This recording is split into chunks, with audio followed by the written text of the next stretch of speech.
Of WordPress Gutenberg content blocks in the commonly used area.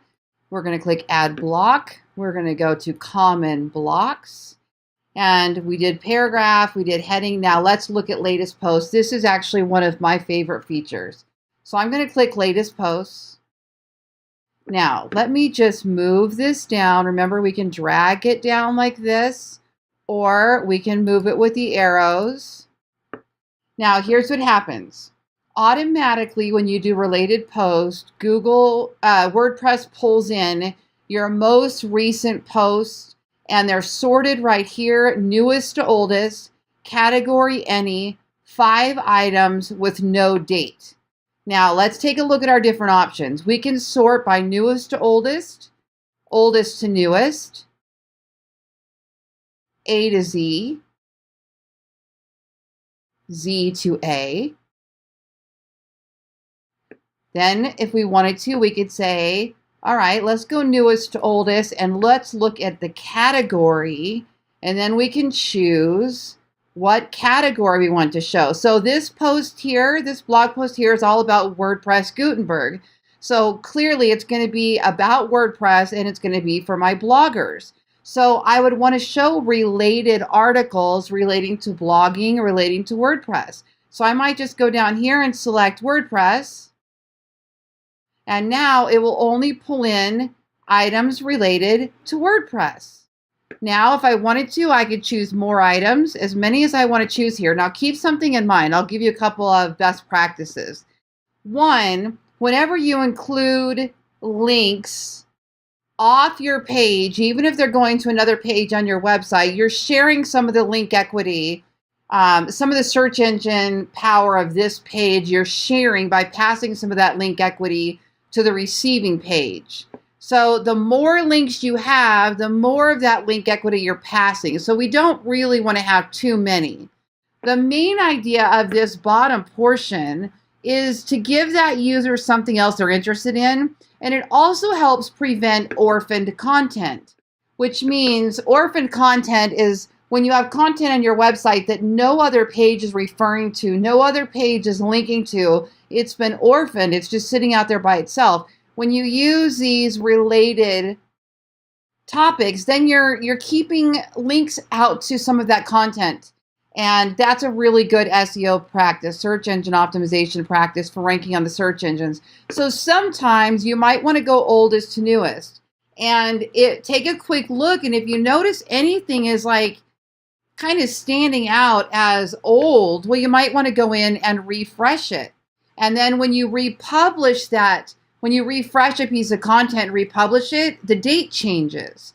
Well, if you want it to. And then it would not show up here in that oldest. It would show up instead in the newest. So a lot of times I'm taking all of my old content and I'm refreshing it, republishing. Basically, it stays on the same page. It stays on the same URL, but I make some changes to it. I refresh it. I add an image. I add a video, whatever. And then I hit the date to be today's date because I'm republishing it as if it were new content. And then it will change where it shows up down here. Okay, now, so that was one of the reasons why I like to watch how many links I link out, because they may not be super relevant. Also, you can display the post date. The drawback with this is, again, see here where I have this page about WordPress pages, child and parent. Here I have, is it better to have 4 blog posts or 1 long one? Look how old those dates are. But good rule of thumb for me would be to go back in and change those and go ahead and update and refresh them. But if you're going to put dates in here, I would sort by newest to oldest and watch those, because this way people can at least see things that are relatively recent. I think it's a positive to show a date when things are recent. It's a negative thing to show a date when things are old. So if you're going to do dates, you got to really be in there refreshing everything and staying on top of it, which, like I said, is a great SEO practice. Anyway, so this could be great homework. One day you just go ahead and click this without publishing it and go in there and start refreshing anything that's old. So for example, this one, how to embed a Facebook post, February 2018. I'll open that in a new tab. Let's say I want that to be a 2019 date. I'll check it, maybe do some updates, maybe I'll add a transcript to the video, you know, do something like that. And then over here, see where this publish date is? I can just change that now to April 10th of 2018, and I'll publish that at midnight there. Whoops. 2019. 9:15 a.m. Yep, that was an hour ago. Okay, good. So I'll do that. And then maybe I'll change these related newest to oldest, WordPress. Take that down to 5. Let me change that call to action. I'm glad I checked it because that call to action is no longer the one we want to use anymore anyway. So I'm just going to go ahead here and add a something about my course. There we go.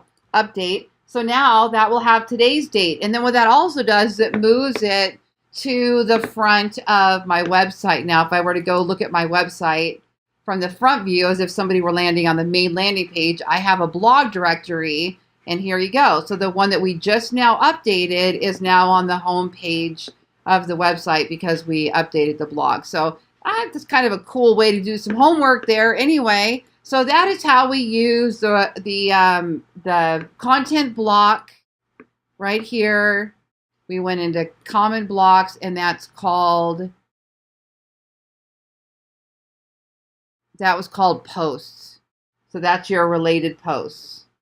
Okay, so we'll go on to the next video and learn the next content block.